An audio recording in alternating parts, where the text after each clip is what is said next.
नमस्ते प्रणाम हर हर महादेव जोहार झारखंड त्याज एज हमनी आज जो झुमराज बुआ जी को और साहब देखिए भै आप साहब भै एज कुछ अपन विचार रखतो हम तो रोजे रखे जो और थोड़ा पूरा भी रखे जो आप सभी अपन अपन थोड़ा थोड़ा विचार रख थोड़ा बाहर का एक रुपया लुक दिखा देता विचार रखतो एडी चारी ओर घूमे दिखा दी चारी ओर घुमा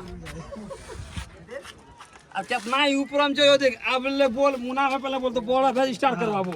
अब की बोल भी भैया तुम बढ़िया बोले कि साफ से भै चल बोल मुना भै हाय फ्रेंड हां हम बलिया साहब के बड़ो है ए गुडू इधर हम यह चाहती है जिंदगी में घूरे बुले मजा ले कभी मौका मिले तो घूमे जरूर अपन फैमिली के साथ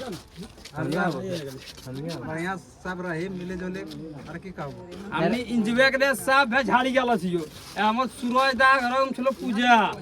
ओकरे तुरस्त सब भै अरे वो मेरे बाप की ना तो सियाल जो मामू अबे बोले चाहे हाथ की हम उनो एगो सावरा दोनों के ए देखी हेडलाइट आप बोलो अपना तुम परिचय दो हमको बहुत मजा आ रहा है यहाँ जिया जी सबके साथ घूमने में अतने बोले तो बहुत बहुत अच्छा जगह है, यहाँ सबको घूमना आना चाहिए और सबके साथ आए तो बहुत एंजॉय कर रहे सब हैं एकदम सब खुश हैं। जय झुमराज बाबा की